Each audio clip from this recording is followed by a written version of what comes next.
A 29-year-old single man walked into court, hoping to adopt 5 little siblings before foster care split them apart. When the judge discovered his true reason, the whole courtroom went silent.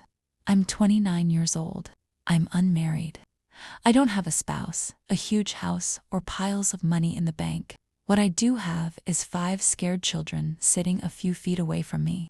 The oldest is just 6. The youngest recently turned 1.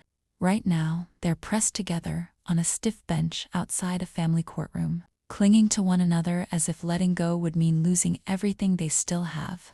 In under an hour, a judge could approve an order sending each of them to a separate foster home. The documents call it separate placement. To me, it's the instant a family stops being a family. Just 3 weeks ago, these children lost everything they had ever known. I'd never seen them before, but the second I saw their picture on an emergency foster placement notice, I couldn't stop thinking about them. I called social services immediately. Their response was blunt. "Mr. Carter, you're a single man. Taking in 5 children under 7 isn't realistic." They had already found homes for them, for separate homes, in different towns. The idea of those small children being taken away in separate cars, crying for one another, was something I couldn't push from my mind. So one made the largest decision of my life. I drained my savings account, purchased 5 child car seats, converted my workshop into a shared bedroom with bunk beds, and used the rest of my money hiring a family solicitor. Now I'm standing before Judge Miller. The state's lawyer is doing everything he can to persuade the court. I'm entirely unprepared. He describes me as impulsive, naive, a young man with no understanding how difficult raising 5 children will be. The truth, part of me is terrified. Then the judge bends forward and looks straight at me. "Mr. Carter," he says, "people don't make sacrifices like this without a reason. So tell this court the truth. Why would a man your age give up his freedom, his savings, and the future he'd planned for himself, for 5 children he's never even met?" The whole courtroom becomes silent. I look toward the oldest boy as he carefully puts his arm around his sobbing little sister. I draw one slow breath, walk up to the microphone, and for the first time in my life, I reveal a secret I've never told anyone, not even my closest friends. 23 years ago, I said, my voice quiet but steady in the heavy silence of the room. 5 siblings were brought into a courtroom just like this one. Judge Miller leaned back slightly, his sharp eyes locked onto mine. The state's attorney paused, holding his pen midair. "There were 5 of us back then, too," I continued. "I was 6 years old, the exact same age as that little boy sitting out on the bench right now. My brothers and sisters were 4, 3, 2, and 7 months.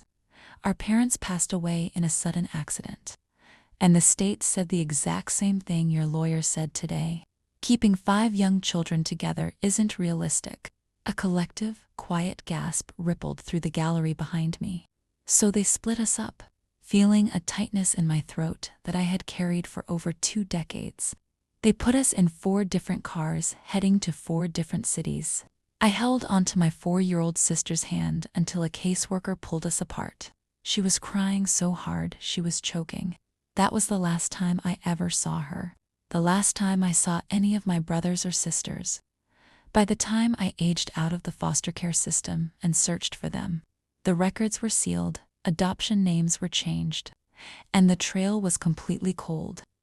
I lost my family forever in 15 minutes. I gestured toward the courtroom doors, where the 5 shadows sat huddled together outside. When I opened that emergency placement notice 3 weeks ago and saw 5 siblings ages 4, 3, 2, and 1, didn't just see a caseworker's file. I saw my own life repeating itself. I saw 5 innocent kids about to suffer the exact same lifelong heartbreak that destroyed mine, hooked Judge Miller directly in the eyes. I know I'm only I know I don't have a mansion or a fortune, but I have a clean home, 5 beds built with my own hands, 5 car seats, and a heart that will never, ever let those children feel abandoned or erased. I am here today because 23 years ago, nobody stood up for my brothers and sisters. I am standing up for theirs. When I stopped speaking, you could hear the soft ticking of the wall clock across the room. The state's attorney slowly lowered his pen to the podium. He didn't offer a rebuttal. He just looked at the floor. Judge Miller sat motionless for what felt like an eternity. He removed his glasses, wiped his eyes with a handkerchief, and let out a long, heavy breath. When he finally spoke, his voice was thick with emotion.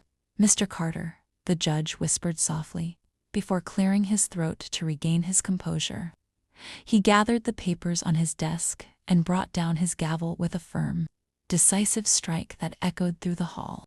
In 25 years on this bench, I have rarely seen an act of true nobility like the one before me today. The state's request for separate placement is hereby denied. Permanent guardianship and full adoption proceedings are immediately granted to Mr. Carter. Tears spilled down my cheeks before I even realized I was crying. My solicitor gripped my shoulder in silent celebration. 10 minutes later, the heavy wooden doors swung open. I walked out into the hallway, where the 5 children sat huddled together on the bench. The 6-year-old boy looked up at me nervously, squeezing his sister close. "Are they taking us away?" he asked, his voice trembling.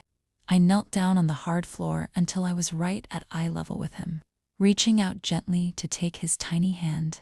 "No, buddy," I smiled, letting out the first full breath I had taken all day. "Nobody is taking any of you anywhere without the rest of us. Pack your things. We're going home."